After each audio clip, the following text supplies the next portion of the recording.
friends, this is Emily with burlapkitchen.com, where I'm all about simplicity. Today we're going to be making some cute candy corn garland using some paper plates, some acrylic paints, and some twine.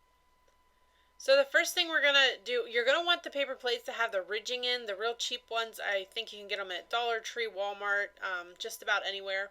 So you're going to want to fold it in half and then fold it in half again, making sure to really press down those creases. And then fold it in half one more time.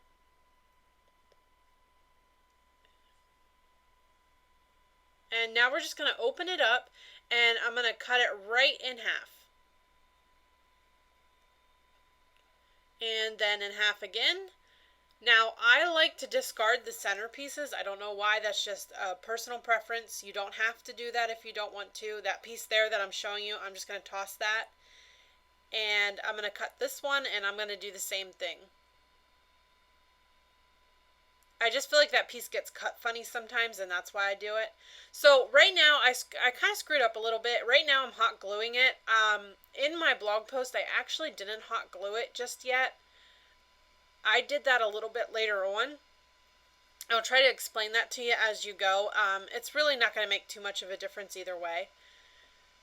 So now I'm just going to put on some yellow paint, orange paint, and white paint right onto one of these paper plates, and I am going to paint my candy corns. So I sped this process up a little bit so you don't have to watch me paint the entire thing. But the first thing I'm going to do is paint those tips white.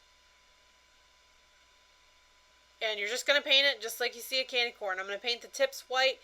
And then the top I'm going to paint yellow. I always do the bottom tip and then the top yellow because I feel like it gives it some time to dry before I do my orange.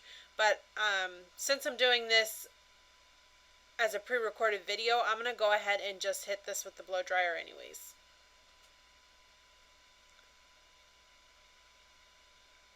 And I'm only doing two of them in this, I'm only painting two of them in this video.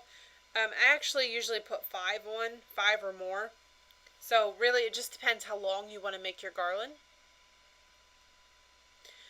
Okay, I'm just going to dry this yellow and white paint here before we go with the orange. And now I sped it up. I wanted to do that earlier, but I must have forgot. So we're going to go ahead and just paint this with our acrylic paint.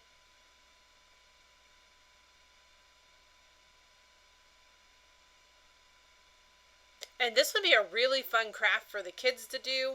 I'm going to coffee dye mine, make it a little rustic, but you don't have to do it that way. I mean, you could leave it bright and fun like this. You could add some glitter to it. I mean, there's all kinds of things you could do with this. So I'm going to go ahead and dry this and make sure it's nice and dry before moving on. Now I'm taking some leftover morning coffee that I just put into a bowl, and I'm going to soak these probably for about 10 minutes, 10-15 minutes, and then I bake them in my oven at the lowest possible temperature. But you do not want to walk away from these while they're in your oven. You don't want them to burn their paper, so be very careful with that. So now I'm going to flip them upside down, and here's what I was telling you guys about. So when I made these in my blog post, I didn't glue them until now because in my blog post I took a paper punch and punched the back, holes in the back, and ran the twine through it. Whereas in this video I'm just hot gluing it directly to the back of the candy corn. Either way will work. I think probably I would prefer the paper punch method just because when I get it on there it's easier to move it to space them out before gluing it together. So that was just a mistake on my part. So I'm sorry about that, but either way will look cute, I promise. If you want full details on how I did it with the paper punch, definitely head over to my blog burlapkitchen.com and I'll walk you through it over there. So I'm just going to keep gluing these on, and I'm using this cool little tool one of my sweet friends at Burlap Kitchen sent me, and I appreciate it so much. I'm not even sure what it is, but it really helps to keep my fingers from getting burnt. Okay, that's looking pretty good to me. So now I'm just going to go ahead and make a loop here at the end, and I did that in the other end before I began too. That way you can hang your garland wherever you want, and I always leave a little extra slack because I never know where I'm going to put it.